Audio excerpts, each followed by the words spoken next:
Giddy up, game day on the Real Kyper and Bourne show. Nick Kypreos, Justin Bourne, Sam McKee, Jake the Snake Schultz, Derek Brandeo with you for the next 2 hours. We are live on SportsNet 360, SportsNet 590, The Fan in Toronto, and streaming always on SportsNet Plus, always available on Spotify, Apple Podcasts, and YouTube. We're going to welcome in Lucky Luc Robitaille in about 35 minutes. Tee up his Los Angeles Kings.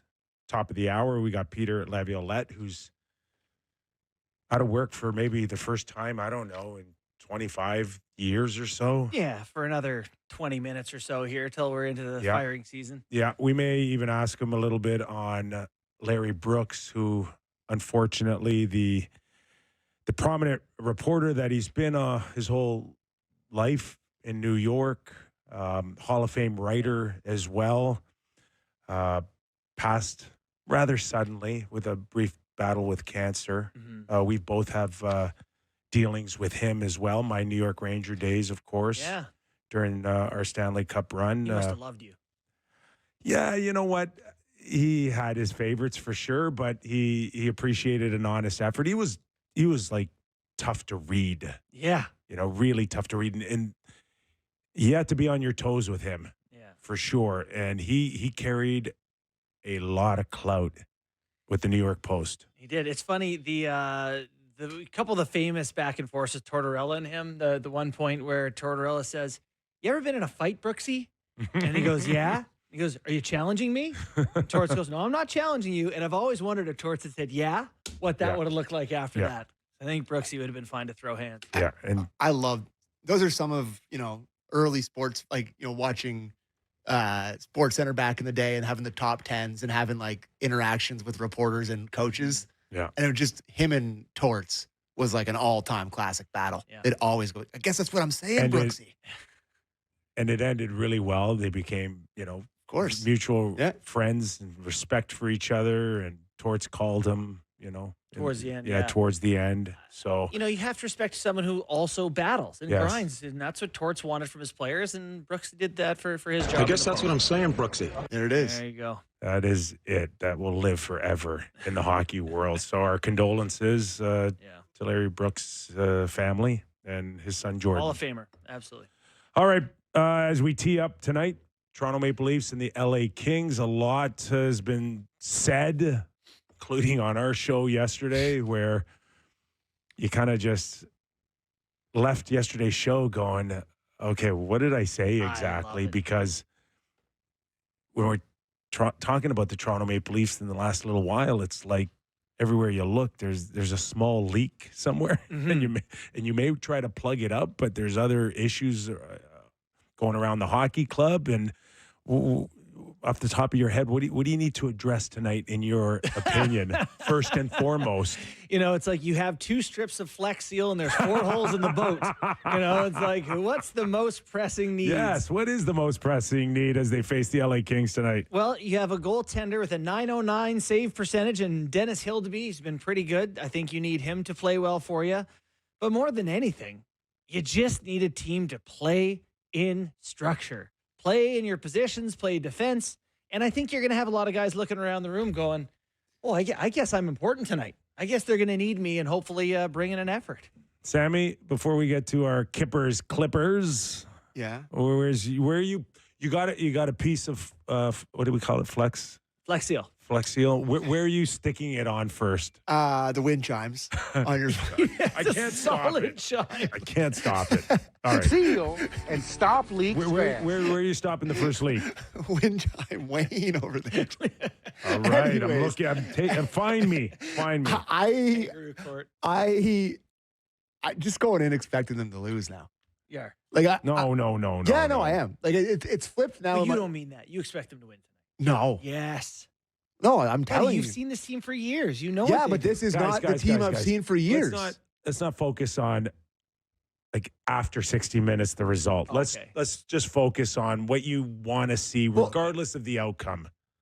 I guess some competitive nature, like Okay, just to that's be fair. like in the fight defensively and seemingly that they've cleaned some stuff up and look like they've practiced. That'd be nice. But Yeah, like that's a good one. you say that I don't think they're going to, I have been going into every game this year being like, they're going to, have a good competitive effort tonight. I'm not expecting that anymore. They're going to have to win me back the other way now. And what about you? Yes, just a competitive nature. I just want them to start the game like they finished the game. All right, there it is. That's you want that's them all. to go at the Kings. Go at the Kings. Envision them wearing Boston Bruins. Envision someone on that team, even if you got to make it up, being Zadorov, who just took out your captain. Like, just bring me that type of emotion you had towards the end of the game where you all patted yourselves on the back. It was a great finish. That's where we got to pick it up, and that's a good start for us. Go take whatever you want out of that last third period and just start the first 5 minutes with it. Yeah. No, I couldn't agree more. Luke Fox has an article on Sportsnet right now, and it opens with how 8 years ago the Kings were coming to town. Drew Doughty was interviewed, and he says, one of the best offenses in the league, talking about the Leafs then. One of the best offenses in the league, one of the best offensive lines in the league. They're a good team, no doubt about it, but they're giving up over 3 goals a game. They can improve defensively. That's just not on their defense. It's on their top forwards playing good defense too. It's like it could be about today. Everything he said then Drew is Doughty true. said that? Drew Doughty said that about them 8 years ago. Wow. And it feels identical. They score some, they give up a bunch. It's like they're a young team learning to play, except they're old. So I don't know. It's probably not awesome. It's an overall assessment. Outside of their defensive woes, the biggest storyline has to be playing tonight without their captain, Auston Matthews. Mm-hmm. So they have announced that he's out for a week. 1 week. A very unusual move for them, and I appreciate the move. What, that they're telling you he's out 7 days? Yeah, and I think they even said like up to a week, so could be back We sooner. got the, let's play the update. Yeah. Derek, let's play Brube clip 1, please.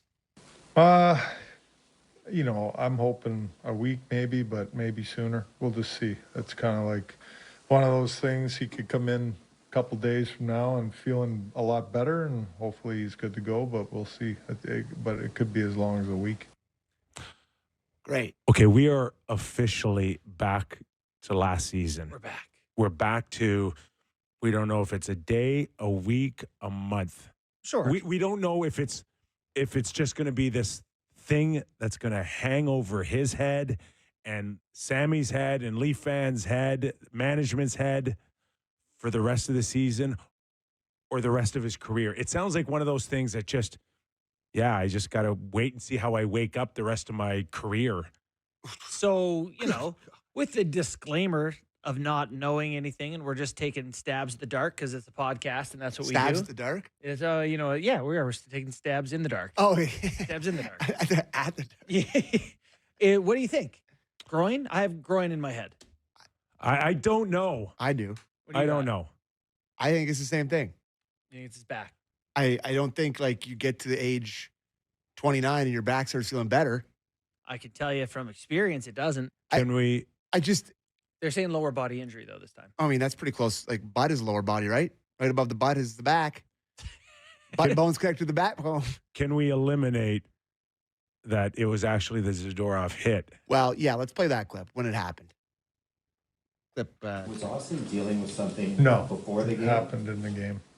But was it the Zadorov hit? No, not the hit. Not the hit. No, he was fine. Well, Wasn't happy about it. Yeah. But he was fine. Was it on that shift, Craig, or was it earlier in the I don't know.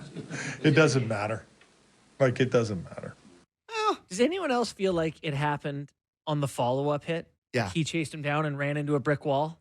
Oh, he didn't seem to be in distress No. before that. Yeah. Right? He did get up and he did skate fairly hard to Zadorov. And really took quite a lot of big impact there. And then all of a sudden that was the last he played of it. So is it good news or not good news that it's not It's awful news. This what he had before. It's very good news. I think this update is the worst possible thing I could have heard.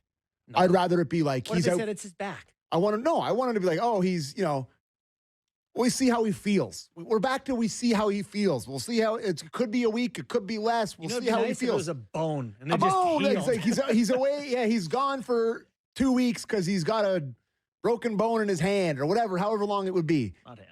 Or not hand, whatever. You know what I'm saying? I do. This just feels like, once again, we are back into how's he feeling today? Oh, he's not playing well because he's hurt. Oh, is he hurt? Well, I think I'm sick of doing this. whether he's in or out now, I think you can rule out getting MVP Matthews this year, and that rules Or maybe out ever. the ceiling. Well, that's a different conversation, but a big one, a big conversation.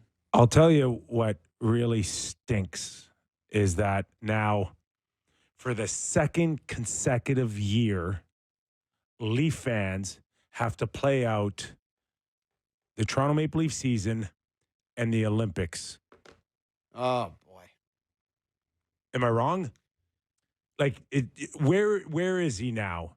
Where is he on whether or not he plays a game or he doesn't? He waits a little extra longer.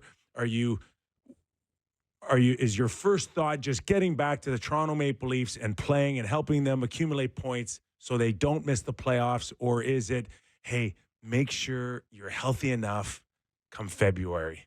And then the other decision is, let's say you're feeling like this come February, is does he lay it on the line for his country or does he save it for his Why Stanley wouldn't Cup he? run? He did it for Four Nations. He had this injury. Yeah. Well, is it this injury? He had a injury. All right, that's an important distinction. Thank you for correcting me. He had an injury. Yeah. We had many conversations on our show prior to that. Yeah. Should he go? Should he not go? Should he just get ready for the end of the year? There's playoffs. They're a favorite, or they're one of the top teams in the league. Is there wear and tear on him during the Olympics and Four Nations? What's going to be left of him if the team needs him? Here's the counterpoint to that stuff, which is just Matthew Tkachuk played in the Four Nations and was in shambles. He was a point-per-game player in the regular season. He played in the playoffs for Florida and was a point-per-game player, even though he put it on the line with the injury. Yeah. All Leaf fans would feel better if You were Matthew Tkachuk. if there was a Barkov and a Reinhart and a Bennett to lean on while you sat there and got ready. Yep. Leaf fans don't have that luxury. No, that's a good point. There's more pressure on Matthews to drive the bus here. Tons. Be They our- don't have anything else. Willie and Tavares, that's it. That's who's going to carry you to the promised line. Throw an eyes in there. I think would be hypocritical for me to be like, yeah, you should prioritize, because if he was a Canadian and he was Auston Matthews, I'd be like, he has to play for Canada. It would matter to me. Like, I get it. I love the international competition. I've been a huge champion of it coming back. I love it. It'd be hard for me to be like, yeah, protect it to play for the 500 Leafs who aren't going anywhere. I think he's going to want to play in that. I think he should be able to play in that if he's healthy. If he wants to push himself through it, then do it. I don't think he's the only one. I think there are a lot more guys playing at 60 or 70% that will not take themselves out of the lineup because they may think that they're on the cusp or a borderline of whether or not they can make the Olympic team or not. You know what's interesting, Kip? And I don't necessarily think it's great for the league. Oh. Every 2 years for players now to play under that kind of pressure. It pins them. It really does. Well, I think there's a conversation to be had about what is more important, what's bigger. And I think when you see these guys giving Hockey Hall of Fame speeches, would you rather go up there as a Stanley Cup champion or someone who won an Olympic gold medal? Well, you want both. Okay, Yeah. but that's not the game. You just You want to be Duncan Keith. guys. The dumbest answers I've ever heard from both of you. What? No kidding. Yeah, that's what I mean. But if you have to have one or the other, follow the premise. Yeah. Everyone wants the cup. The cup is a battle. It's 2 months Yes. long. It's 60. Yes. It's forever. Yes. It's a 1 week or 2 week tournament where you're one of two or three best teams. I agree. So my point is, I'm curious to see how these guys prioritize their health for if they're on a legitimate cup contender. If Matthews doesn't think the Leafs have a shot at it, he's going to play regardless. Do you two think they have a shot at it? Hey, hey, listen. I'm waiting for something to. But we may know in January, right? We may know. Well, if We may know in 2 weeks, bud. that's my whole point. I said January, you say in 2 weeks. But if the Leafs are completely out of this, then it only becomes about the U.S. USA. team for him. Totally. And then he comes out of the tournament. Shut it down. What are you playing for? You won't play for the Leafs if you're hurt and you know you're going to miss the playoffs. Imagine we're sitting here in March and the Leafs have sold at the deadline and Matthews has taken the rest of the year off. I got to tell you, these people listening today probably not checking in for those shows. There'll be a few guys if they're at 60 or 70% and their team's out of the playoffs. You'll see a few guys get shut down. You're saying, like after deadline? Just in general. I'm just saying in general, if there are players where their teams are completely out of it after the Olympics, watch how many games they play. Because you think guys right now are playing through injury to make their teams. I think a lot of them are feeling maybe how Auston Matthews feels today. But if Auston Matthews doesn't play another game into the Olympics, is he making the Olympic team? Of course, he's the captain. I just He's already been named. Yes. I don't see any scenario where he's not a part of it. Correct. So, yeah. All right. Well, we'll keep an eye on the Matthews situation once again. I will say, like, him going there, like, I would say that his approval rating in this city has definitely plummeted a little bit over the past, 6-7 months. And yeah, it's a tough look. It's a tough look going into Boston and not finishing the game. It's a tough look, especially with a guy that's not what I'm getting at. Yeah. What I'm getting at is him going to the Olympics and playing well and winning a gold for America and then coming back to Canada to play for the Leafs and being not good and shutting it down. It's not going to help his popularity. Let's just say that. Yeah. A lot of things have to happen for that scenario to play out. But yeah. Yeah, I mean, I'm just saying. It's one of the ones. Yeah. So obviously, center ice looks a little different tonight for the Toronto Maple Leafs. Do you want to? I talked a second ago about how 8 years ago the team didn't defend but could score. Do you want to play that Willie clip that is circulating I'm okay out with there? Essentially, the idea is that is it harder to score goals or is it harder to defend? William Nylander, is that available to us? It is there? available to us. Let's play the Willie clip. Is it not in there?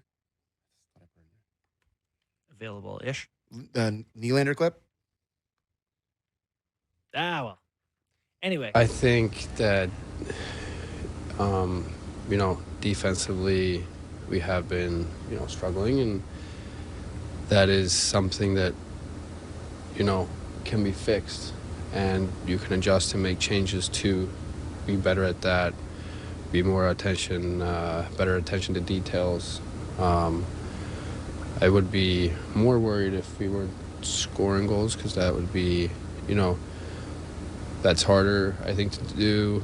Not letting in goals has been hard for us this year, and, that's something that you can change and, adjust and do better. All right, I'm going to plant my feet in the ground, get ready to fight. I agree. I agree. I agree. I just don't. What is I don't get the value of telling basically people that my job's harder than defending. Yeah. I mean, we do understand that to a certain point, that it takes creativity. It takes a mindset. You can hire a ton of people cheap to play defense. Right? Tough to get the guys who shoot it in. But the reason he makes $11.5 million. Yeah. But it's, I don't know. It's just like it all your points. Tavares's good start, best start in their careers.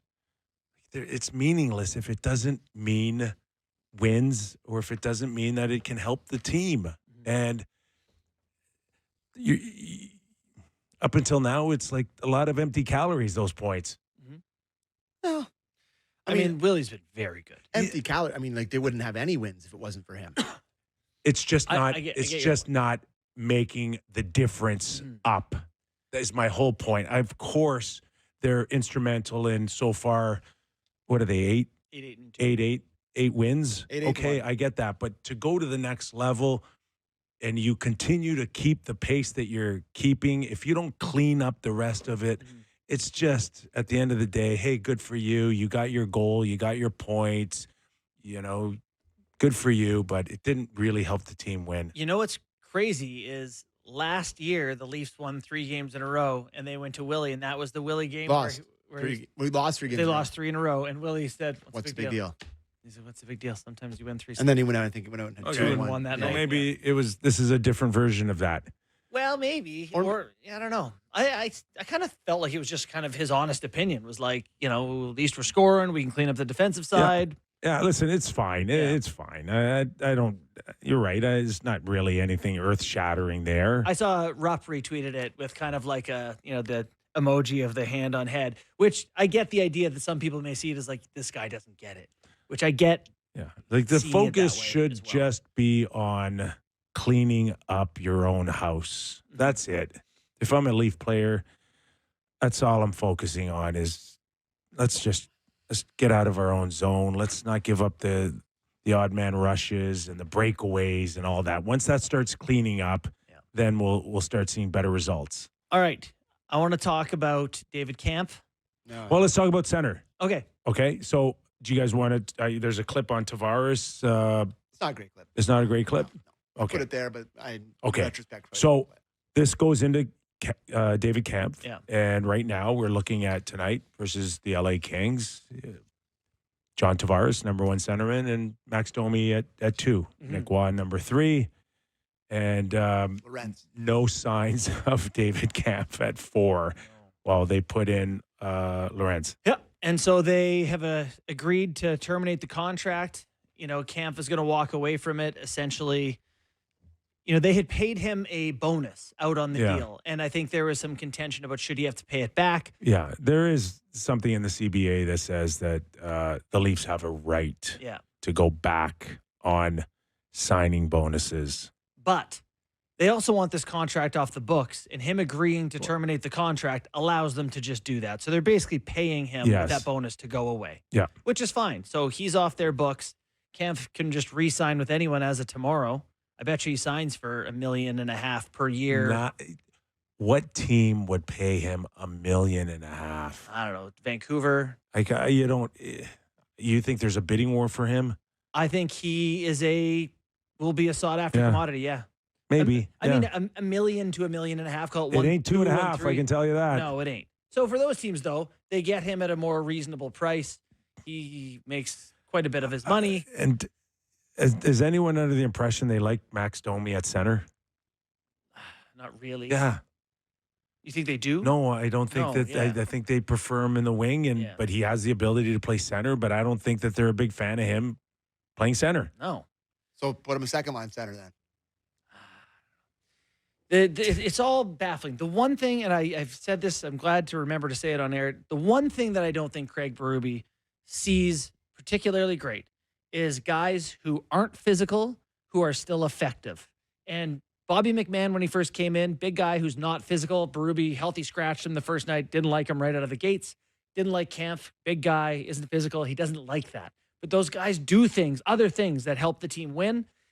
I just feel like that's been a shortcoming. And anyway, they could use him. Tonight they could really use him. I don't know. PK, defensive conscience, I don't wins know. faceoffs. Weird one. We don't know what happened. I don't know what happened, but obviously he feels like maybe something was said that wasn't held up. Like a broken. I think he was. Kampf? Yes, he was under the impression that I believe that he was going to be up. It was not going to be a long-term scenario, Right. and whether or not it came with the thought that they were going to move either Robertson or Yonkrook or somebody to move out more room so he can come back in. It never happened, never materialized. And Well, there's a lot of things. I think that's when things kind of went sour. There's been a lot of things that we thought were going to be done that haven't necessarily been done. So, and what's crazy is all this is going on. Easton Cowan, we talked about yesterday, he does two things that we really like. Who can't play tonight? He can't play tonight. because of a salary cap issue. Well, that's it. He does two things we really like. He works hard and he has offensive sense. And they can't get him in the lineup tonight because the cap is so tight. And that's part of the reason they've probably agreed to rush this along with Kampf, because they need him off the books so they can call up a good player. Yes. Yeah. Which Kampf cannot get off the books until tomorrow. Right. Which it's crazy that they shed Marner's salary and Tavares is playing for a third of his salary, and they still can't call up an ELC contract guy. I don't know, man. It's a weird spot, I guess. I don't have a lot of great to say about that whole. Did you want to talk about Rasmus Anderson? Yeah, there's a little bit of a buzz out there. Yeah, Jay Rosehill was saying about that potential that they're trying to pry him out of there. I can't see it, guys. I can't see it. Doesn't even. No. Could have seen the Carlo deal to Calgary. They tried at the deadline. Like, they pushed really hard. That's when they went to plan B, which was Carlo in Boston. I just look at the scenario right now from a Calgary Flame perspective, and I go, what do they want? Mid-November. Like, why do you want to move like a chip, a valuable chip like Kadri or Anderson? What is the rush now to take whatever the Leafs are offering in mid-November? Why wouldn't I wait?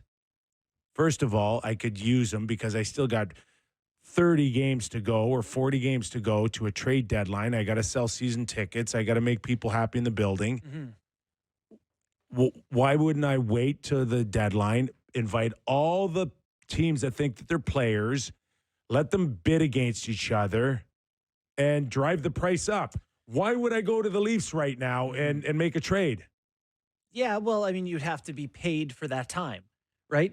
Overpaid. Yeah, you'd say, you got to make it worth my while to do it now. The last thing the Leafs can do is overpay for Rasmus Anderson in November. And I said to you earlier, McKee, like the Leafs may have to make a player trade where they trade players on their roster who are good players for players who are on other rosters who are good. Like, say, guy in, guy out. Leafs don't have that guy for the Calgary Flames. Not a guy who fits Matthew Nyes. Like, you're not doing that in a million years. Maybe for Anderson and Kadri. And even that I don't want to do. This stuff starting to trickle out is really terrifying to me as a fan. Okay? Because, say what you will about this year's Toronto Maple Leafs, and if they're going to pull out of this, and maybe they're going to be a good team, they've had a hard time convincing me so far. Mm-hmm. I just am very afraid of the lengths that this newish front office, is willing to go to salvage what might not be a very good team. And quote unquote, salvage in their eyes. Like, the future of this team is pretty bleak as it is, and they only have a few assets. And if you're getting rid of any of those assets to try to get Rasmus Anderson, who's a UFA at the end, like, let's just be careful here. Let's just let this breathe a little bit. So if you're going to take the few assets that you're talking about for Anderson, it has to come with a long-term deal. I guess, but even then, I guess. It has to. But you can't trade him as a rental. I've always been trade the picks guy in this show. I've never been like, but you're out of them, Sammy. That's what I mean. That's what I'm saying. You're out of them. But you have a 2028 first-round pick. You have certain things that, like, you could potentially put in a trade. I'm just saying the Leafs should not be in a rush to do that right now at where they're at. Mm-hmm. Just be careful, please. You're worried about becoming where the Flames are now. Yeah, like, you move too much away. There's certain people that may not be around in 5 years, but I will still be around in 5 years trying to cheer for this team that's going to be a bottom feeder, So, just a little worried. So, what you're essentially saying is you need another week or 2, 3 weeks to decide if they're close, it's okay. If they're not, you don't have the green light to move a Danford. You don't have a green light to move a Cowan. Those guys stay. If this team gets on a 4 or 5 game winning streak and then starts winning every 2 to 3 games and gets hot and it's 10 games above 500s and second place in the division and they look like a good team, I understand it. Do it. Totally do it. Trade the picks, trade your prospects. I understand that. For us. I will. That's fine. Yeah, November 13th, because that can happen with this team. They have enough totally talent. get it. And that's why I said off the top that, like, there's a world that they could turn this around. But don't do it right now. Yeah. Because there's a chance they stink. That's a fair point. There's a chance they reek. And, like, if I'm a contender, I'm sorry, not a contender. If I'm a rebuilding team, that 2028 lease first round pick, I got my eyes on that. I'm calling on that one. Because who knows? Yeah. Rebuilding teams wants a pick. There's for first years. rounders in 26 and 27 Turn around teams quick. will. Yeah.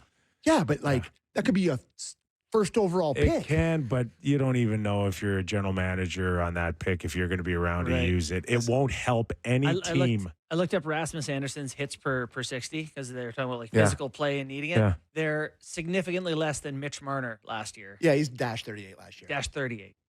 Rasmus. Yeah. Let's not trade a first round pick. He's not. He's not a grade A defenseman. Some Calgary fans He's not. tweeted me and said, "Have fun with right-handed Morgan Riley." Okay. Oh my God. Let's go to break. We got Lucky Luke. All right. I have more. I have more. Well, we could do that. We didn't even get into the goaltending. I know. My goodness. We need more hours. No, we don't. No? No, we're good. Lucky Luke, Hall of Famer, president of the LA Kings, up next on the Real Kyper and Bourne Show.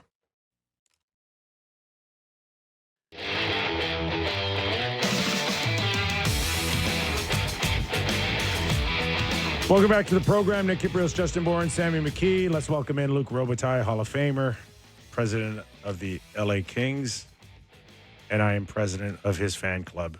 Lucky, how are you, buddy? I'm doing good. I've been on the phone for like 8 minutes. You guys must get paid a lot of money for all these commercials. Buddy, I've been waiting forever. You're the president of an NHL team. If anybody knows what it's like to pay bills, it's you. Yes, it is. It's a little easier. How you guys doing? It's a little easier with a couple of wins. And were you in Montreal for what I think was your best game of the season, albeit only a few games in? No, I was not in Montreal. We actually had like one of our company's meeting, and but you're right.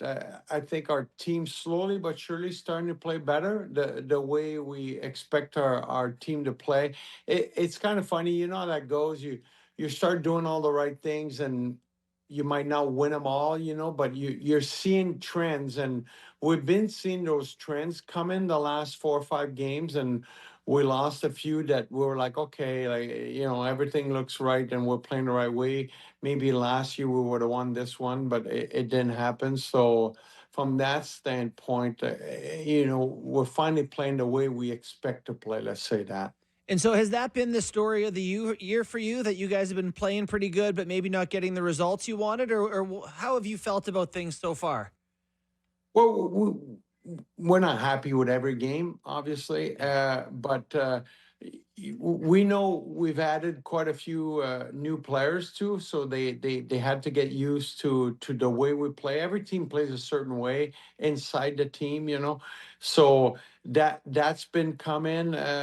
There's some games that you're like, oh, we should have won this one, but there's, you know, to be honest, we went to San Jose a few weeks ago and we were like, wow, they outplayed us and we ended up winning. So it happened both ways, but it's more like the trend, the way your forwards are going and the way you're getting out of the zone. And like I said, like and Kippy talked about in Montreal, like it looked the right way, the way we play. Mm-hmm. Look, you got to talk Kopitar out of retiring. He could still play. I spent the whole summer, Kippy. It didn't work. And yeah, you know what? It's he's a very special player. He could definitely still play. He's still our number one guy. I mean, he's very special, and you got to give him credit that he wants to call his own shot. I hope we can get at the end and we can, you know, extend it for a few months, you know, like we all hope we do. But man, this guy, we're going to be grateful for him for years, because he's certainly been great for the game of hockey, but unbelievable for the Los Angeles Kings and the city of LA. Look, I know this is the way that Kopi wanted it and the family wanted it, but was it a little tricky to sit there and weigh out the pros and cons of making an announcement before the season or waiting in March or April to make the decision official? And how it could have been a distraction, doesn't appear to be one, but was that in the back of your mind? Not in my mind. I think it was in the back of his mind, and he kind of mentioned it towards the end of the season, and maybe he had a couple talk over the summer, and then when he came, what happened? I think it was a couple weeks before the training camp started. He did an interview somewhere, and he kind of hinted at it, and suddenly it kind of blew up in his life. So he thought, I'd rather just get over with and move on. And is there a right time? I don't know. Like you always know he'd be answering those questions all year. So right now it seems like we get to a city, they'll talk a little bit about it, and then it's over and everybody's moving on. So and Kopi being our leader in our locker room, he's the guy saying, hey, the big picture is we're trying to play throughout the entire playoffs. So let's focus on that. So that was his mindset, to get it out of the way and just go. And so far it's worked real well for the guys and him. Yeah, no doubt. He's a player worth much respect. So you've got a couple other veteran guys, and I want to ask you about the addition of Corey Perry this year. 7 goals. I feel like you probably feel pretty good about that off-season signing already. Yeah, he very special player. I mean, I've seen him for all those years. When we signed him, I go, finally, I don't have to get mad at you for falling on our goalie. No, go fall on theirs. But he plays the game. He's so smart. Like, I mean, we've seen him with us. He kind of calms down the play too, like when he gets it, whether it's the offensive zone or defensive zone. Obviously, we all know the price he's willing to pay to score goals. And, he's missed 3-4 really good chances too. So he's earned every goal, and he's playing as good as I've seen him play in the last 5-6 years. You're watching and listening to Luc Robitaille, Hockey Hall of Famer, president of the LA Kings. So these guys know one of my favorite players in the league is Kempe, Luc. Mm-hmm. And he needs a new deal. We got to ask you, is it quiet right now? Is it something that is going on behind the scenes? But these guys are hard to find, right? And if you're lucky enough to get one in free agency, we know at times it might have to be a little bit of overpayment. But with 32 teams in the league, there's just not many of these guys around. No, he's a very, very special player. He's special to our team, and it's something that Ken's been working on.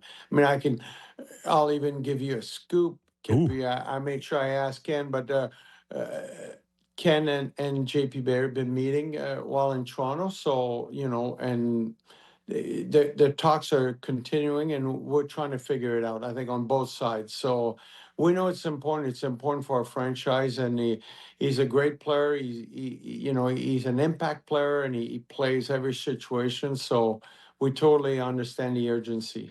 So if we keep you on the air long enough, we may have an announcement by the end of the show. I don't know. I hope they're not talking out, because the kid's got to being his nap or getting up and going to play.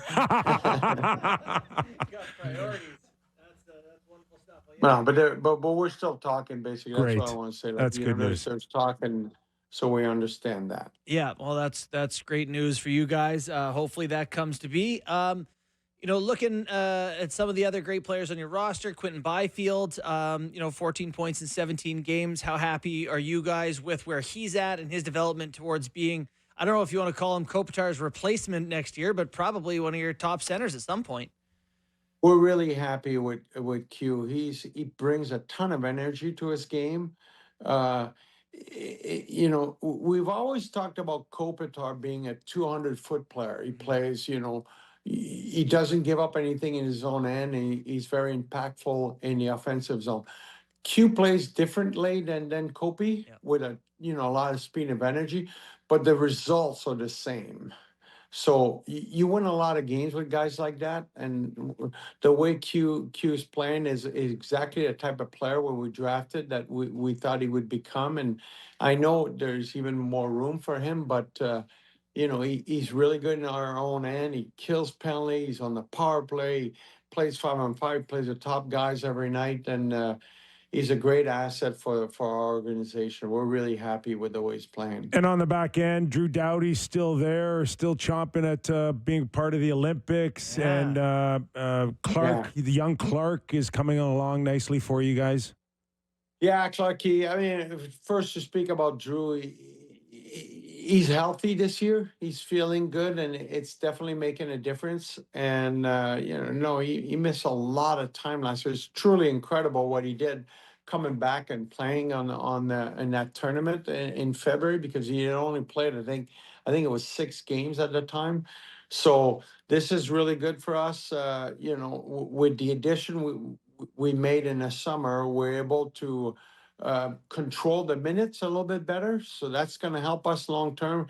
And as far as the kid that Brent Clark, he's a great player. We're really happy with him. He's an exciting player. He's got an offensive mind, and I would say more like a hockey sense way that it's one of the top hockey sense in the league. He does a lot of little things that sometimes you don't see, but he's a very special player, and we think he's going to be part of this franchise for a long time. Did you really leave a meeting to come on our show right now?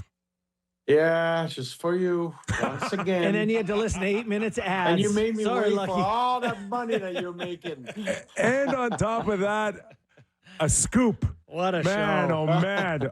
Are we grateful that for wasn't you? much of a scoop.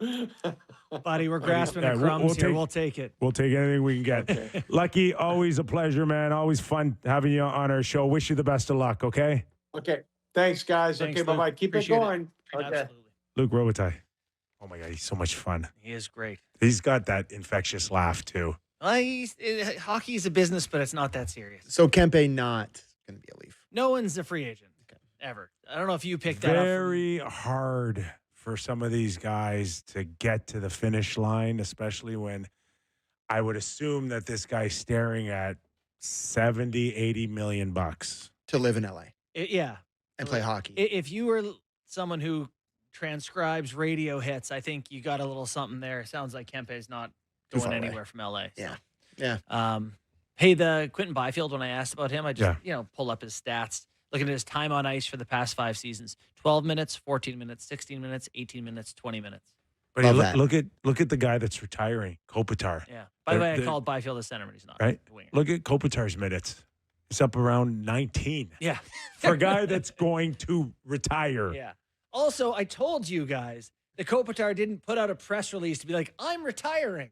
Like, he hinted at it in the interview. Someone kind of half led with it. Eventually, it was a rip the Band-Aid off thing. Do you think waited. Do you think he maybe just doesn't? Retire? No. I think Now you have to. he's No one got. wants to see Brett First of Favre. all, he's got. He's He's come got, back. Career end. he's got all the money in the world, right? And it's just not you retiring. It's a wife and kids and you're right, family. you're right. Two and cops. You just can't turn around and tell your wife, I'm going back with the boys I for think I'm another going to go play year. in Columbus. I got another road No. trip to the East Coast. No, that's not happening. All right, we got a few minutes just to talk about Did you want to bring up the camp thing that Hildeby. Okay. Let's talk goalies. Let's talk goalies. Okay, let's talk. Just real strange right now to see who's in net tonight and who's backing up tonight for the Toronto Maple Leafs, something that we did not envision at any point. No Joseph Wall and no Stolars. It is November 13th, and Leafs goaltenders I've seen on the ice this year are Stolars, Wool, James Reimer, Dennis Hildeby, Arturs Akhtyamov, Caden Primo. We had 6 goalies. That was 6, right? 6 goalies already. A month in. Hildeby set to start tonight against the LA Kings. Let's go to Craig Berube for a Kyper's Clipper. On Hildeby. I think he's come in and done a good job, to be honest with you. I mean, he's been put in some tough situations here, and I think he's come in and give us a chance to win. You know, I like the way he's been playing. I see some talent and I see some potential, but I haven't seen yet a real chance to win kind of goaltending yet. No, I'm torn on Hilda because it's tough for me to see. You know, he needs to be better to be a starting goalie in the NHL. He needs to be better to be a goalie in the NHL, probably. There's some post-to-post pushes where it doesn't look particularly organized, but he's been very good so far this year. He's been their best goalie that they've put in the net so far this season. Boy. Anthony Stolarz was removed. This is from SportsNet Stats. Was removed from Tuesday's game versus the Bruins with an upper body injury. The Maple Leafs have already had 3 different goalies make a start this season, not including Joseph Wall. Most goalies to start since 23-24. San Jose Sharks have had 9, and tied for second is the Leafs with 7. Can you name any? All 7? Since last year, 2024? 2023, 2024. Was David Rittich one of them? Nope. Nope. Matt Murray. Yep. Yeah.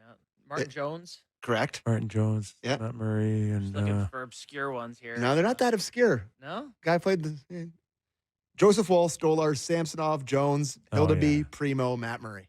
Yeah. We forgot about Sammy. The other Sammy. These Samsonov years were bizarre. Remember when they Never believed in him. Remember when they just sent him away for a month and he came back good? You know, if Stolarz can come back, you know, next week and you got Joseph Wall back, hopefully it's enough to make the guys feel a little bit better. Yeah. And Stolarz could use the rest. It's a good time to kind of regroup for him. Mm-hmm. It's been a hectic start for him, for sure. I do feel like this time of year, some other guys get some opportunities and they're motivated and they're focused going into the games. You're through the initial push at the start of the season when everyone's excited.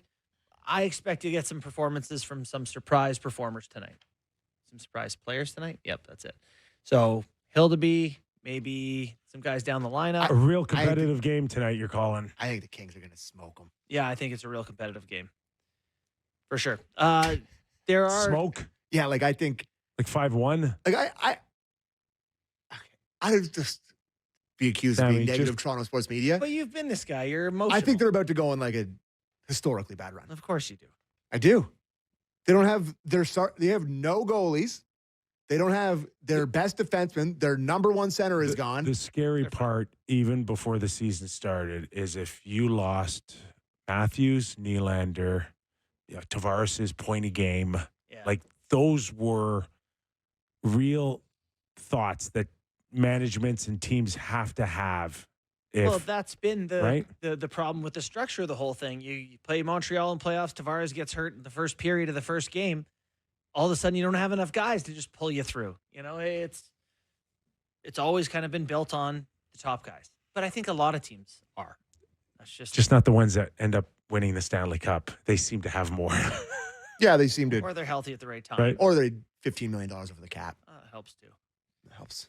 Not anymore. You're not cheating. You're not trying. Not on totally my agree. watch. Wish the Leafs had done it last year with Auston Matthews when his back. They had the alibi. LTIR. They were in the playoff spot. Spend the money. They had the alibi. He was in Germany. Lots to look out for tonight on the LA Kings. Jeff Mayotte is drawing in. It's probably Malott. It is Malott. Looks like a very American or Canadian. He's tough. Yeah, his brother's UFC fighter. So he's the one who beat the crap out of Carlo last year. And if you look at his stats, So who should challenge him? No one. 20. You're scared of people's safety right now on the Leafs? This Malott scored 23 goals a year, 3 straight years or something in the American League. He's a good hockey player. If I put $20 down on him scoring Kopitar and Trevor Moore, how much can I get back, Sammy? $5,000. $20 get you $5,000. If you parlay all three of those. Kopitar's never scored in Toronto. I'll give you $20. Malott. That's a lot of money. Sorry. Golly. Boo. Our thanks to Lucky Luc Robitaille, president of the LA Kings and one of the greatest scoring wingers in history. Still more on the Real Kyper and Bourne Show as we go national next. Peter Laviolette, one of the winningest coaches in NHL history, will join us next. Don't go away. More to come.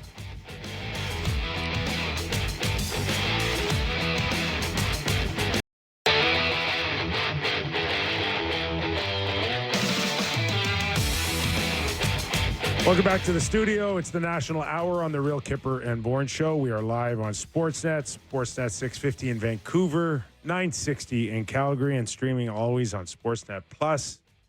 If you don't catch us live, give us a download at your convenience on Spotify, Apple Podcasts, and YouTube. This hour of Real Kyper and Bourne brought to you by Bet365. Nick Kypreos, Justin Bourne, Sammy McKee. In a few minutes, we'll welcome in Peter Laviolette, 7th all-time winningest coach in NHL history.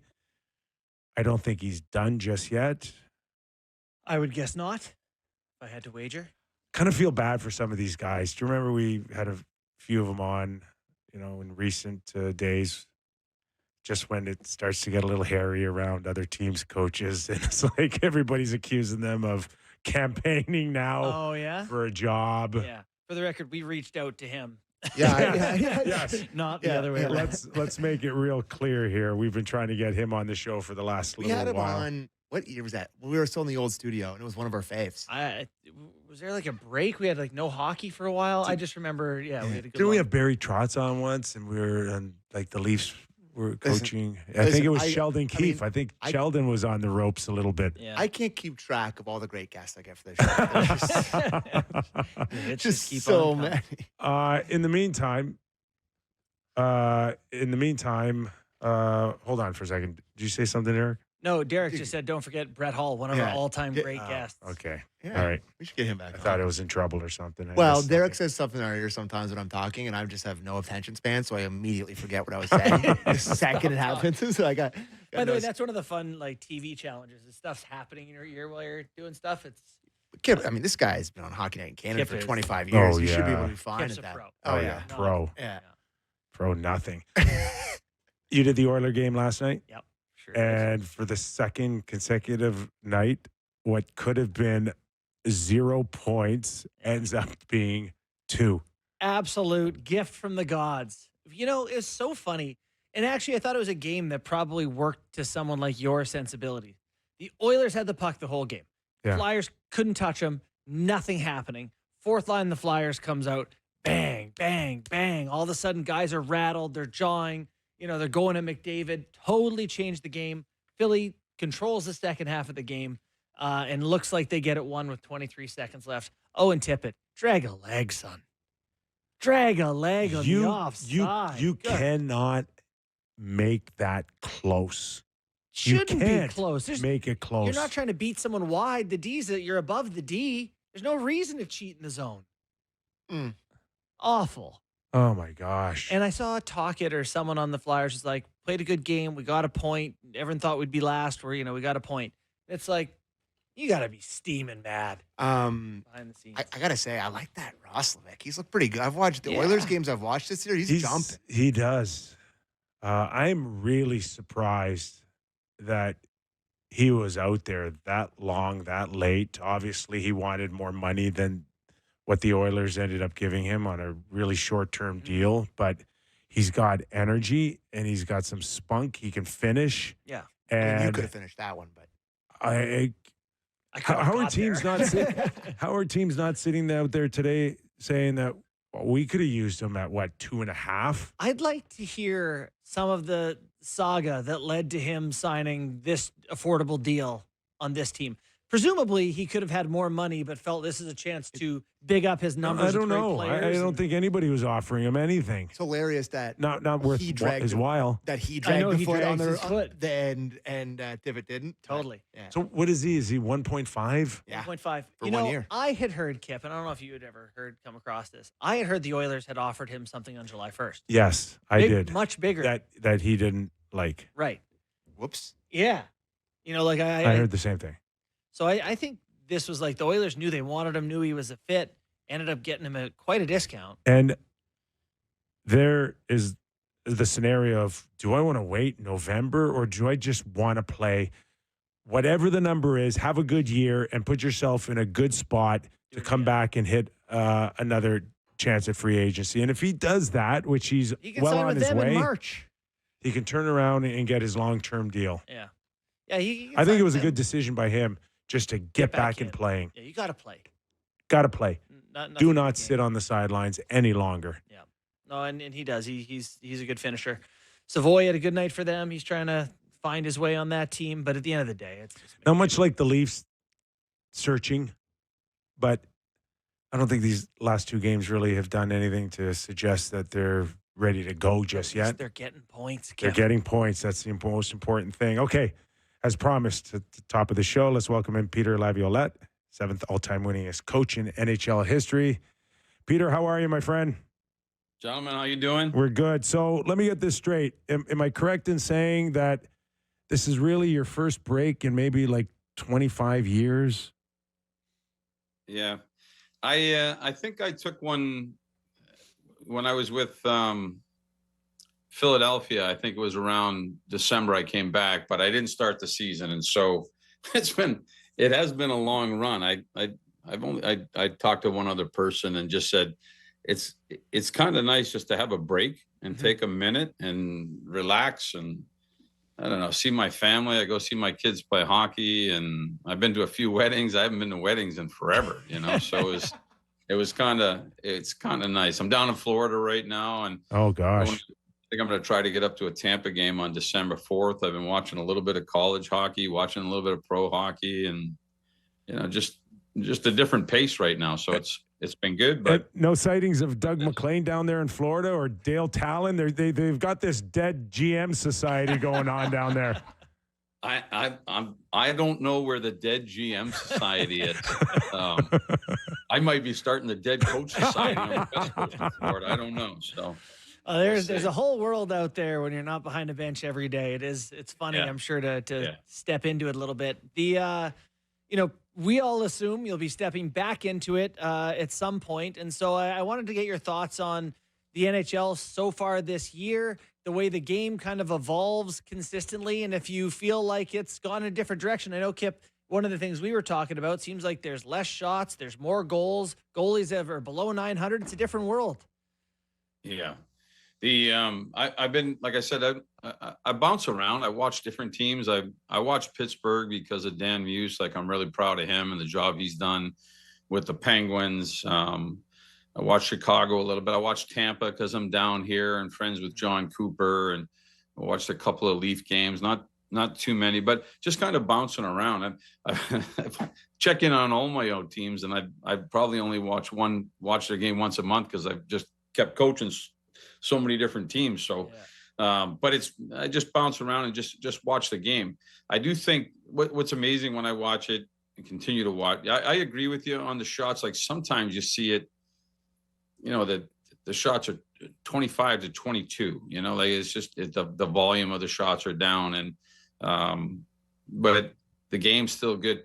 I think the youth that comes into the game is unbelievable. Like, you look at the top scorers right now in the game and the people that are up there in the top 5 or the top 10, and the young kids. I think there's 2 or 3 young kids in the top 5 in scoring, and to step in a first year or second year or third year, and you're talking about names that have been engraved in that top 5 or that top 10 forever, and to come in and break that is pretty impressive. So the youth and the skill and the impact in the game that they're having is exciting. Like, you see Connor Bedard up there right now, and I watch them a little bit just because of Michael Pekka and the centerman, and maybe some sort of an influence there in helping him develop as a player. But the young players are certainly having an impact in the game right now.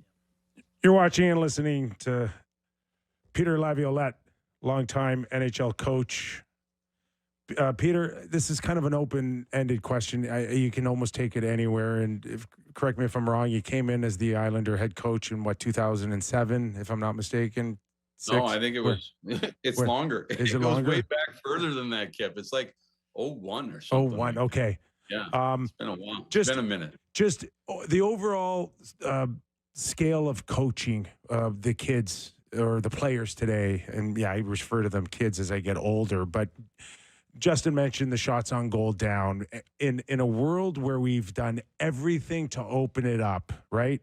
More offense, take away this face-offs deep in the zone, power plays, and yet the shots are going down. Is that coaching? Is that just the players? Is there more structure than ever before when it comes to guiding the players to play a 60-minute game? Like, how can that be? How can we have shots down when the game's opened up? I do think that there's a lot of structure. And so, you go back to the Islanders back then, right? And so oftentimes it was 2 assistant coaches on a bench, and even there's still some teams that have 2 assistant coaches on a bench. And so now there's 3. There's a skills coach, there's a goalie coach, more minor league coaches, more going in towards that. I think that there's more looked at. There's a defensive coach, a power play coach, a penalty kill coach, a head coach. And so all the coaches are constantly working. I think the videos gotten better. I think the information's gotten better on what we pull from what we see and the actual game that's played. You try to take that and you implement it into the game. I think the players do the same thing as well. Like they take that information they learn, whether it be on their own or from the coaches or from meetings that happen. I understand what you're saying about the shots being down, the scoring being down, but I also think that when you watch the game and you look at the game and the speed of it and the opportunities and the chances and the saves that are made from those chances, I still think it's unbelievable. I think it's come so far. I can't explain if numbers are down, but I'm neutral right now. Like, I don't have a horse in the race, so I just watch hockey to watch hockey. And I think it's unbelievable, the speed of it and the skill of it, and the chances that do get created from it. And with that, I think coaches and their staffs, they go back and they work on defense, about plans, about ways to stop things, do things to try and prevent it. And so I still think, watching it as somebody who's neutral and, like I said, doesn't have a horse in the race, it's still an amazing game, and it just seems to get quicker. Certainly has gotten faster and quicker from when the time that you're talking about, the Islanders or the Carolina Hurricanes. So pretty amazing stuff. Peter, one of the things we have our eye on, so we watch the Leafs. We have like a Leafs hour to start the year, to start our show. Last year, I believe they were in the same structure that they're in this year. I can't make out anything different. It's not going well this year. And, we're trying to make sense of why a team with the same structure, there's some minor personnel differences, but why it's so much worse. Is it just a matter of some players don't understand the systems as well? Like, what can you do with a team when it just doesn't seem to be working and not a whole lot has changed? Well, there's always some change in the roster, and you never know what that change could be. I'll give you the simplest thing. Just, Jacob Trouba now goes to, and just a real defensively structured, good leader goes to Anaheim. Mm-hmm. And so he was a good addition for them. And it doesn't always have to be the biggest player or the biggest name. And I know there was a big change in Toronto, but sometimes it could be somebody like that makes a difference. And when you talk about Anaheim, maybe you're talking about the young kids and the success that they're having, or I believe Carlson's in that top 5 in scoring. Mm-hmm. Sometimes it's people that can come in and provide some defense or some leadership or a different grit or a different grain to the team. And I know Chief's a good coach and he'll figure it out. I worked with him and he'll figure it out, but sometimes the personnel changes just a little bit. And I don't know the details of all the roster moves that were made in Toronto, but no team is ever the same from year 1 to year 2 or year 2 to year 3. It changes, whatever it is. And whatever that team is that comes out that year, they have got to figure out a way to win hockey games and make their own way. Mm-hmm. It's very difficult. I mean, I've roller coasted with teams up and down, and you think it's the same team, but it's a little bit different. There's a player missing. It could be somebody in the room. It could be somebody on the ice. You never know what it is, but there's certainly a lot of talent there in Toronto. I don't think the injuries help at all. You take goaltenders out of the mix, then everything, you start, it saves that are sometimes made, are not being made, and losses are starting to come, and everybody's asking questions, what's wrong with the team, or what's wrong with this? And so injuries, I don't think they hurt. You lose a player like Matthews, he comes out of the lineup. It's gonna be tough. Mm-hmm. Goaltenders come out of the lineup. That's gonna be tough. It's gonna change things. Yeah. So would you ever look at a roster and say, okay, we're 20 games in, it's not working, and then change the way you play in stream? Like, would you try to make any adjustments like that, or just try to drill your point home with the same guys? No, well, changing players isn't as easy as you make it sound. You know what I mean? There is no other Auston Matthews to come in and replace him. He's injured, so you can't. That is what it is. You're going to have to figure out a way around that. Same with the goaltenders. I do think that you can make some roster moves inside of what you have, and then there can be a trade possibly made, but trades are harder to make nowadays. With regard to systems and stuff like that, I think there's always small tweaks. I mean, you're always changing things. If it's not working, not major wholesale changes, but you might change your neutral zone forecheck. Mm-hmm. You might change your D zone coverage, or you might change what you do off of faceoffs if you lose the faceoff. And so I think that there's opportunity for small changes, but not really wholesale changes, because if you're not having the success you want, you change everything and you continue. Now you've just got a team that's lost. And so I don't really think that's the way to go either. But I do think that there's definitely been times, even last year, where for me, small changes you try to make, or the year before, you try to make those changes. We made changes in the Carolina series against, 2 years ago. We made some changes and just inside of that series with regard to the neutral zone, because they come at you so hard. They throw so much at you, and just to try and switch things up. And so I think there's always little things you can do. Peter, I want to ask you, as a head coach, how important and how valuable is practice time during a season? It just seems now more and more, and I know we're compressed because of the Olympics, but it just seems to me it's harder and harder to get a team to practice. I was talking to Jeff Jackson, president of the Oilers, the other day at the Hockey Hall of Fame. I think he said that we had our first 2 consecutive days of practice all season long. Crazy. And when things aren't going well for Craig Berube or Knobloch in Edmonton, how important is it for a head coach to get guys on the ice and just go over a few things? Are we baseball now, where we just play the games and lucky enough to have a batting practice, a couple hours before the game? Is that what we're down to? I think it's a fine line. The players, you ask so much from them, you demand so much. We all do, right? And then if the game doesn't go your way, you want to take them out on the ice the next day and work them and get them going and really get after them. And there's so much information out there about nutrition, about rest, about different options that are available.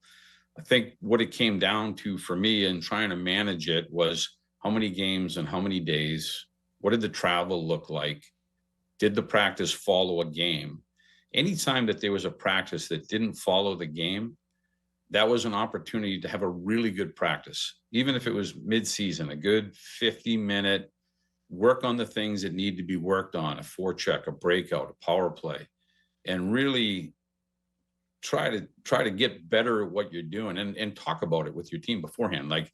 Let them know that we're going out to do some work today. These are the areas that we want to get better on. This is what we're working at today.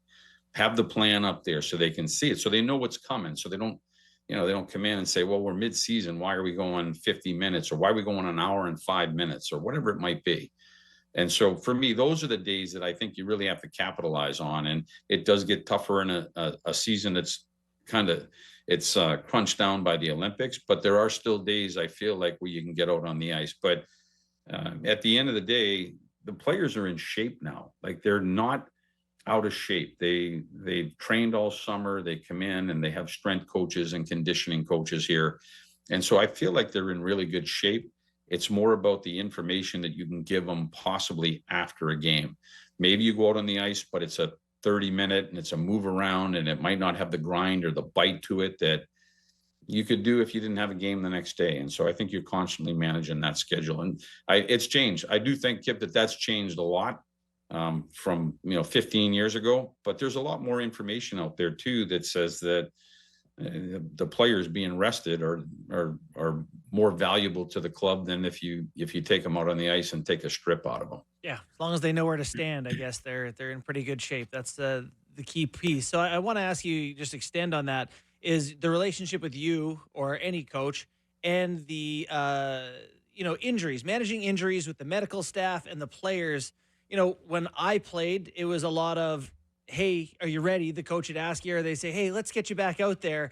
Now, do you kind of have to wait for the medical staff to tell you? It feels like sometimes the coaches don't know who's available and who's not till, I don't know, day of sometimes.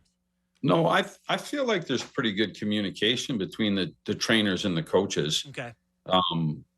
It's funny. You hear sometimes that somebody got brought back to, and on the odd occasion it does, but for the most part, when players are cleared to play, they're cleared to play. Yeah. They're healthy. And that's the communication that goes on right now. And so if somebody has been out of the lineup for 3 games and they're back working on the ice and they've had a day by themselves on the ice, they've had a day in a non-contact jersey, and then they've had a day in a practice jersey, and all signs from the locker room are clear from doctors and trainers. And I think the communication is usually pretty good between a coach and a trainer, or the coach and the doctors. I've felt like it's been good in my career anyway. Yep. And if they say that player's good, then he's good. Now, I think you ever push him and say, make him good? Yeah. You can, but then you run the risk on that too. So, and again, it depends on where your team's at too, right? You might be afforded that luxury of an extra game and say, all right, well, or maybe ease them back in. Somebody comes back in, you're sitting in second place in the conference. And you say, all right, well, we're going to, usually play 22 minutes. Why don't you jump in here tonight and play 15 minutes? We'll take the penalty kill off your plate and we'll get you back going. And so I think there's communication. I think it's pretty good. I don't think it's been an issue. So I take it, Peter, you still got the itch, right, to come back and experience all of that? Yeah. So, like I said, it's been good. I've been watching a lot of hockey. I've been coaching for 25 years, and so I think when you're not doing it, you find yourself watching, and it's almost like a little bit of a refresher too. And I think that's a good thing as well. Like I said, I've been watching a lot of games, watching college games, watching pro games. We'll see. The coaches right now, I feel like every coach in the league is deserving and should be there. And I wish them the best right now. And so I'm good down here right now, and you never know what happens in the future. But for me, it's a tough racket there. For all coaches, and they're in there slugging it out every day. So we'll see what happens. But hey, you guys right now, I got a lot of respect for the guys doing the job. You guys are great at your job, but it's always nice when a Celebrini can drop in your lap too, right? That helps. Oh, for sure. I said that. Like it's sick to watch these young players come into the game right now. It really is. And that's what I'm saying. Like, I think McKinnon's up at the top. I think he had a 5-point night the other night. Yeah. But these guys are pushing right now, and you think about all and that's the not the changing of the guard, because a lot of the guys are still up there with points, but you see these guys come in and make a difference. It's awesome. It's awesome. Great Will stuff. Cooley in the Rangers, like I got to coach Willie. I got to coach Will for a little bit, and you see him come in, and what a difference we watch his career go right now. Like a power forward, a guy that hits and finishes checks. Like, pretty awesome to watch him come in. I think he's got, I don't know, half a dozen goals now. He's doing a great job. Well, listen, don't be a stranger. You're watching all this hockey. Come and talk to us about it anytime you want, okay? My phone, well, you finally dinged my phone, so I was happy to jump on with you guys. So. Well, good luck to you. Yes. Appreciate your time today. Enjoy Florida. Take care. We'll see you. Peter Laviolette, 7th all-time winningest coach in history with 846. Yeah. Oh, that's a big number. It's a lot. It's a big number. It's got That's a a big good, number. good winning percentage, too. It feels like not if like that Maurice that's got the most losses ever, too. Yeah. It feels like if you've coached 25 years in the league, most of those type of guys have places in Florida, I've noticed. That seems like a decent place to spend your time. I thought that was so funny. It was like, I've been to weddings. Yeah. I never went to a wedding. Well, and it's funny that you would even ever want to go back to the coaching thing. It shows you how cool it is to be in because, there's a whole world of things to do out there that isn't coaching hockey, but Only 32 of them in the world, in the best you league. can only do it for so long. Eventually they tell you that's enough. So Exactly. won't be the case with him. He'll be back in for sure. What are we going to do? We're going to do I game was just time? looking or- at his winning percentage for his career and where he ranks. Joel Quenneville's got a Scotty Bowman's winning percentage pretty good, too. You want to do game time? Sure. It is game time, presented by Bet365. Visit the app for the latest odds and see why it's never ordinary at Bet365. Plus 19 plus, Ontario only. Please play responsibly. I was looking at the NHL lines for tonight, and one that was a little bit curious to me was the San Jose Sharks. This game's on Sportsnet 1, I believe, tonight. San Jose Sharks visiting Calgary. San Jose, big underdogs tonight going in there. Plus 135 on the money line. Calgary Flames minus 160. And I'm sorry to our Calgary listeners, but if you're betting the Flames tonight at minus 160, I wouldn't necessarily recommend that. How many in a row? You do? Turn your mic on. I do think the Flames will win, but I wouldn't bet on it. I mean, how many in the games in a row the Sharks won? Aren't they on a little bit of a rip here? Yeah, but they're the red Flames, hot. The Flames aren't that roster's not that bad. I mean, I know it's not good. They can't score. They can't score goals. Can't score. Can't put points up. Their best offensive player had 60-some points last year. That's kind of where they're at. So San Jose Sharks have won 4 games in a row and are 1 point out of the final playoff spot. They got good mojo going. Celebrini's on fire. Give me the San Jose Sharks. More points this year at the end of the season in the standings, San Jose or the Toronto Maple Leafs. Oh, my God, Justin Bourne. What do you have? The reason that it's scary is because I'm thinking about it. I don't know. I think Leafs. And speaking of those Leafs, this is a very rare thing to see. Home underdogs for the Toronto Maple Leafs tonight. Usually not usually getting them as a home underdog. Very public team. They are plus 115 on the money line tonight. Kings coming in on the second half of a back-to-back minus 135. Off their best game of the season. Is it not? They didn't play over last night. Montreal. Not the second half of back-to-back. I lied to you. They played, That's not correct. day off in between. So I am wrong on that one. Another good one tonight in Montreal. Dallas Stars there to take on the Habs. Dallas Stars, slight underdog, plus 100 on the money line. Habs minus 120. So lots of good games tonight. Can I ask a bet? Yes. An under in the Toronto game. Toronto-LA, because LA defends well, doesn't give up much. The Leafs are making all this noise about defending better. The total in that game is 6. Over is minus 105, and under is minus 115. I like the under also because you get the 6 as a hit the post where you get your money back. So that's nice. 6. I don't know. At least make it up 6. Anyways, that was game time presented by That'll Bet365. be more than 6 tonight. Okay. I'll take under. It was game time presented by Bet365. Visit the app for latest odds and see why it's ever ordinary at Bet365. It's 19 plus, Ontario only. Please play responsibly. All right, let's take a quick break. We'll come back in, take it down the finish line, and then me and you were sprinting for our regional coverage of the Toronto Maple Leafs and the LA The Kings. game tonight, that's fun. Something we didn't talk about yesterday, and I wanted to bring up today, I put in the lineup. We may have some competition in the podcast world. So I wanted Yes. Kelsey brothers move over. Yeah. We got the discount Kelseys. We do. What are we going to do with this information? I don't know. Plus, we got a big signing. Talk about You got things to say? Big signing in Ottawa as well. Plenty more still when we return to Real Kyper and Bourne.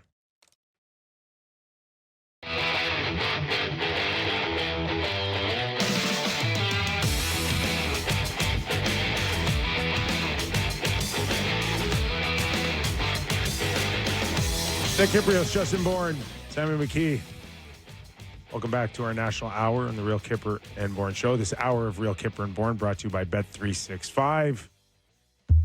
Peter Laviolette was good. I thought I liked his answer on lack of practice time because, I mean, I was in that era where like you lost bad, you were going to pay dearly the next day, whether or not outside of a back-to-back game. Coaches didn't care sometimes. I think They didn't care. I think the one thing that I'm changing my mind on a little bit is everyone talks about rest as a weapon and all that. But I made the joke about like the guys have to know where to stand still. And I feel like with the Leafs, they've had no practice time, that maybe it's not great to do more practice time or whatever, but you have to go out there, even if you're not as rested the next day, and talk about where to be and how the rotate. And A perfect example of this, and this is not great for the national honor, but that back-to-back on the weekend where they lost to the Bruins and Canes. That Monday, it's like day off. It's like, day off? yeah. Day off? Get to work. Like maybe head to the rink and get a couple pucks out there. Yeah. Although there was a quote from, But it's not like the Leafs did that. It's league mandated. It's like Right. I'm not blaming the Leafs for that. It's just, God, there's a quote from, I want to say it was Brandon Carlos, someone who said that the Leafs did video. Oh, it was Nick Waugh, and said it was bad video, all bad video. He's like, sometimes you have to look at it sometimes you got to say, what are we doing? ish. Like coaches have this whole obsession now, and I know there's all these forward-thinking, progressive coaches listening to me going, you got to catch them doing it right and show them what it looks like when you do it the right way. Sometimes you also got to show them doing it wrong. Totally. That helps too. And then there was always that practice where the coach knew that the boys went were out out, the night yeah. before Mm. and guys can barely stand up. You know what coaches do too is they'll do a disguised bag skate where they won't put you on the line and bag you, but it's like, okay, one-on-one that way, one-on-one this way, battle drill in that corner. Like you're doing drills, but you're like, have you noticed we've been up and down the rink 6,000 times today? Why am I skating so Yeah. The disguised bag skate is a real coach's weapon. Oh, Brian Murray was legendary in Washington. Yeah. Stopped practice. And then he went up to Ivan Corvo once and just took his helmet off his head and took his finger and he wiped it from one side No. to the other so slowly, like this. And we're all watching, and it's like an hour for his finger to go across his forehead. Yeah. And he just pauses. Dry. And he goes, dry as a bone. Dry as a bone. Oh, man. That's incredible. Humiliation Legendary. station That's right there. incredible. That's incredible. Legendary Brian Murray. Yeah, but I'm sure there's some Labatt Blues that got sweat out at certain practices around the world. What is it I hear now? Like we're so proud to be one of the top podcasts, right? Mhm. We're seem to be up there with the big boys, but People like us. yeah, people seem to like us. We thank you for the supports and the likes, but I mean, competition's tough now. New horse in the race New horse here. in the race. Sam, They're going to tell take us a about run it. at us, Sam. Yeah. The Tkachuk brothers are going to take a run at us. Yeah. Let me read the thingy here. Oh, God, I got too many sheets. This lineup sucks. Who printed this off? I might not even have it. You know, they've been pretty decent lately, by the way. I don't know if I mentioned I- that to you. So Thanks. Brady and Matthew. Yeah, I did have another sheet where it was the story about it. Yeah, but I forget what it's called. Wingman or something. Wingman, yep. Or Wingmen. I'm kind of stuck in the middle on this because I think if you were going to pick, if you're going to do a five guys that you're going to pick from the NHL that you'd want to have a podcast Right. in terms of personality and ability to like carry it, I think Matthew Tkachuk would be in there. Oh, absolutely. Marchand would be in there. Number one. Marchand. I'm trying to With think the of other mullet. guys that would be in there. Matthew Schaefer, give him a Yeah, podcast today. I- I know Ryan Reeves wants to do Yeah, it. I think there's. So what's your problem? I just, Brady? I You don't think Brady can go? No, with- it's not that. I just what? the whole broad, like they just are trying to be the Kelseys so bad, and it's embarrassing. It's- That's what bothers me.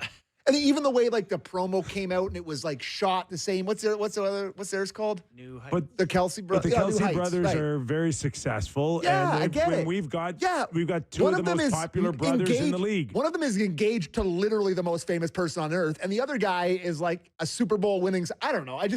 They're much more relevant, and they want to be the Kelseys so bad, and it's just a little bit like it gives me the cringe a little. I've never really listened to the Kelseys I podcast. saw that Jason got in trouble because he was saying something bad about the Jays or Yeah, they were he pissed didn't say off. anything. It's fine. Well, I didn't- think didn't I bother. think it's going to be great. I think I don't. the kids. I think the fans will resonate with these guys. You know, I think it's funny because I totally need to support this. That's great. I think it's good. We should have more of it. Player podcasts in the NBA are everywhere, right? Yeah, Like, but they, it's- for the most part, suck. yeah, well, that's kind of where I'm headed. Yeah. Is that it's never going to be for me, Yeah. but I don't know how often they're not going to be as dumb as us and try to do this Like, every day. I think they're supposed Not to do it every Wednesday. They're going to do it every once a week. Once a week, yeah. Yeah, 4 times a month. That's fine. You can build up a lot of opinions as long as they're smart enough not to get themselves in trouble. Which well, fact that he won it unanimously. It's not indicates Peralta's to me fault that his team hits and he can give No. up 2.7 and still win the damn game. it's not his fault.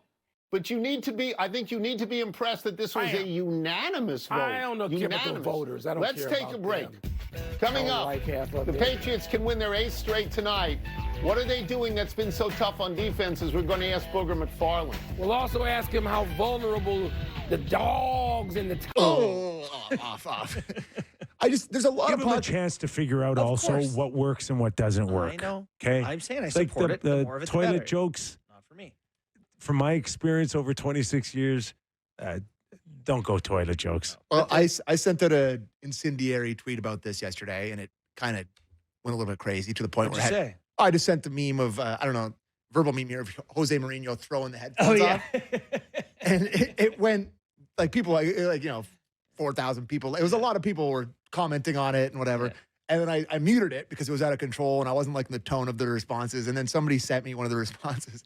And it was like, now you know how people feel when they listen to Leafs talk. Yeah. And I was like, that's a good chirp. No doubt. That's a good chirp. But anyway, good on them. Get I out guess. there. I guess. Good for the NHL. I got it. I think that's, if Gary Bettman was going to pick a guy to start a podcast, he'd probably be Matthew Tkachuk. Anyone else to draft there? Certainly no one on the Leafs. Riley, maybe. Riley, maybe. Carlo's a pretty good talker. Yeah, he is actually. Yeah. But like, Naz Kadri would be Yeah. great. Yeah. but I think there's certain guys that, He's one of the few guys that I've ever seen write a book in the height of his career While playing, yeah. while playing. like, I think once in, I don't know, however long Matthew Tkachuk is done, and I think he's going to be back on the ice in 2 weeks. I saw today, like, he's getting close to coming back. I think he'll probably be on TNT. Yeah, he's got Like, he's total potential to immediately- do that. You got $150 million in your jeans. Well, Why would that's you a want to great- go? I mean, Well, why listen, would you Brett's want is to on go there.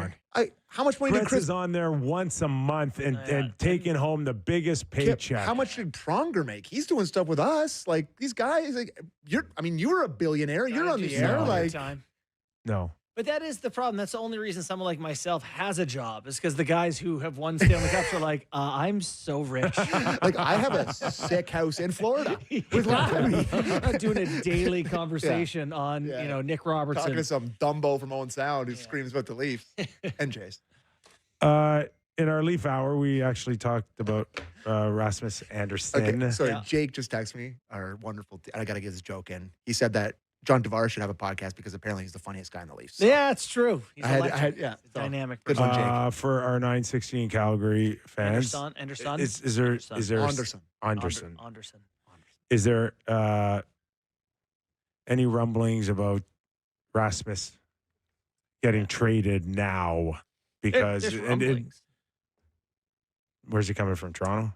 Jay Rosehill. Yep. That's the first place I came across it. But we knew that they were Pushing after him hard. last year Yeah. around the deadline.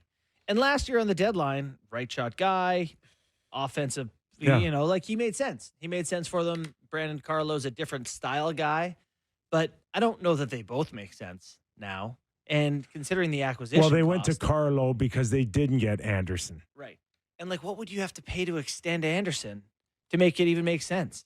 The Leafs, $8 million a year, $9 million a year. yeah, that would be the number now. With the going rate of defensemen right now, I would think 9 would be a number that he'd be going for.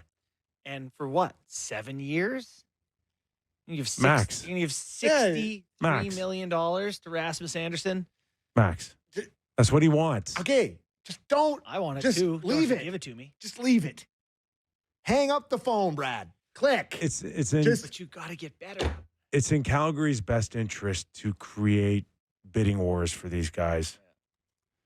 And I know the owner, Murray Edwards, said that through Drager and maybe a few more reports that he's not interested in trading Kadri. I think coming out and saying that publicly or letting reporters know that, I think was a big mistake. Why? That doesn't hurt the price of the person you eventually move. Because it, first of all, it kind of takes away Craig Conroy's power.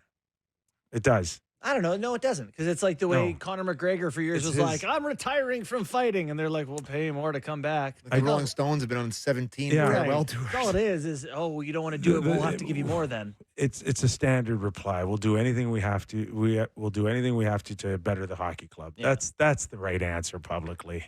That should be the Marshawn Lynch. Right. I'm just here to not get fined. That's So- all they should say. Anything we can do to get better.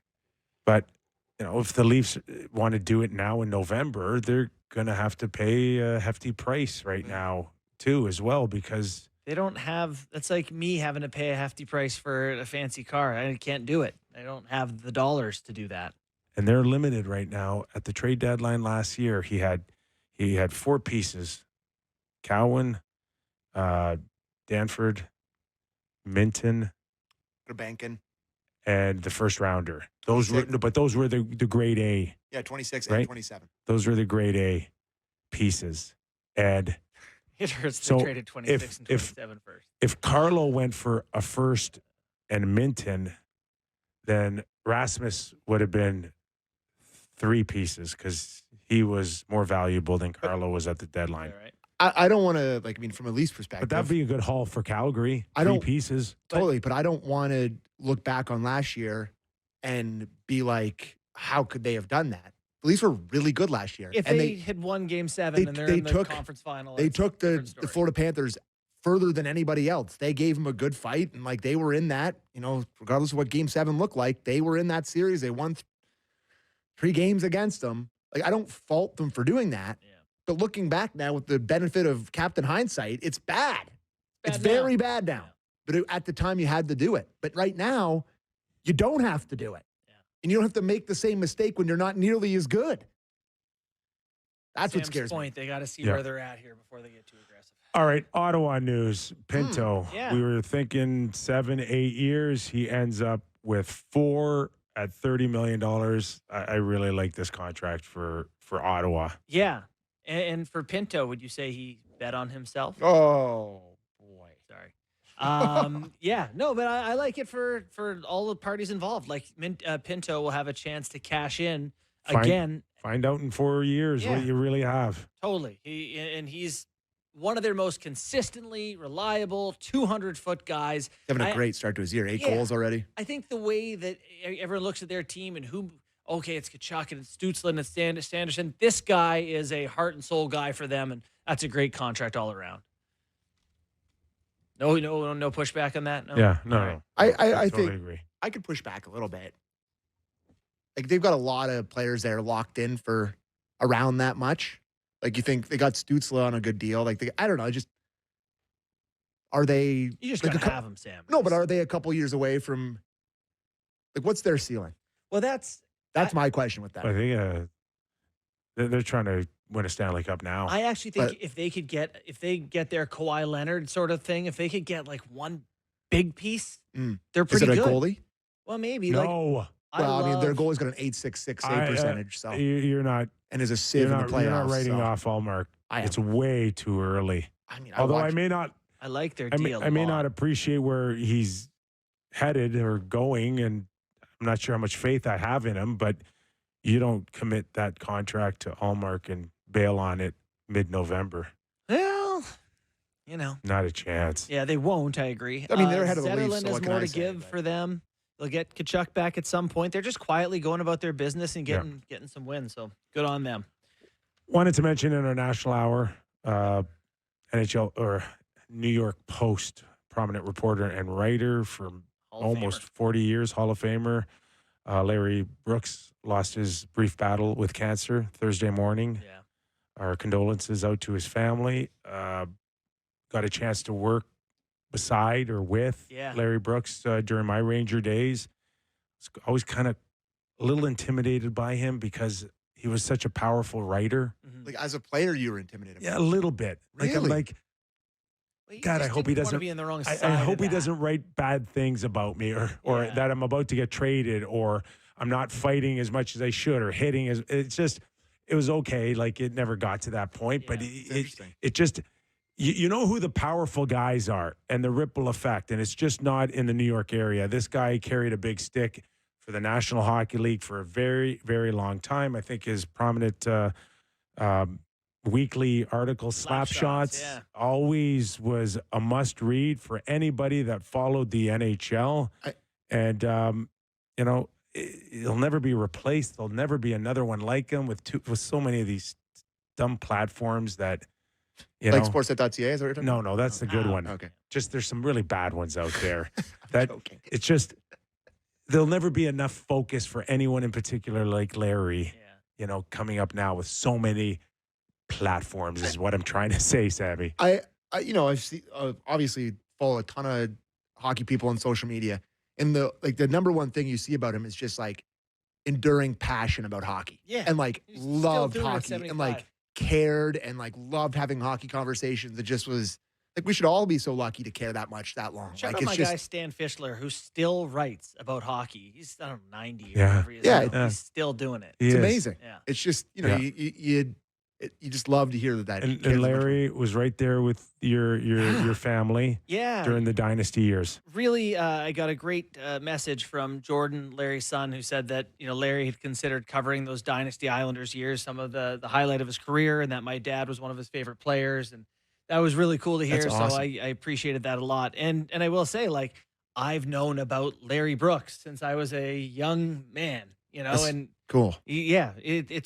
he is a quintessential New Yorker, you know, sometimes surly, sometimes direct. And as I said in the first hour, like when Torts used to go at him, Larry wasn't taking a step back. No, he was right there. And Or hold people's feet to the fire. I'll even say our own Mark Spector will write critical things, but he Yeah. goes there the next day and he looks him in the eye Yeah. and he asks the next question. And I have a lot of respect for that. Yeah. It's hard. It's hard, especially when a superstar like Draisaitl is looking at you like you got three heads. Yeah. And you just keep doing it. You know, there's a certain amount of moxie, you know, that goes into it. And it's not something I could do. Our Luke Fox has a little bit of that. Luke is unbelievable. He's A young Larry Brooks. You know, but I young want. Brooksy. You know That's what what I'm saying. That's what I'm talking about, Foxy. You know what I'm saying? You know what I always get out of here then. Get out of here, Foxy. You know what I do love about Luke, and you know, he comes on his show, he does a fantastic job. He doesn't do a podcast before he asks the question. When he asks the question, ask the question like quick, just concise, and doesn't like That's a great point. doesn't fill the air before he asks the No question. qualifiers. No, just is like, what's going on with this? Yeah. Not like us. Not like us. Where they go. Yeah, but with Kip- I forget the question. Well, yeah. How He long doesn't have do to you fill. talk? He doesn't have to fill 2 hours. Fox. So, It is a different role. tomorrow, Leafs line. So if you're listening to this, we're gonna do it in our Leafs hour. 416-413-4141. Anyone have any questions about the Leafs out there? 416-413-4141. Off the Rails Friday tomorrow. Yeah. We'll track down Doug McLean. Love it. On the Rails Leafs show tonight, you and me heading over to the 10 other games studio on right tap, now. including yours truly and my good buddy Justin Bourne. It's on the menu Leaf over there. Regional. Oysters. Yeah. No, it's regional, man. Kat bars. Oh, right. We don't even get peanuts. Okay, they're worse than Air Canada. Not even peanuts. We got to get cross-campus suits on, makeup yeah. done, and figure out what we're talking about. So Ready, set, go. As we mentioned, 10 games on tap. Figure out which one you want to watch. It better be us, me and JB. And then we're back tomorrow on Off the Rails Friday. Have a great night, everybody. Our thanks to Peter Laviolette and lucky Luc Robitaille.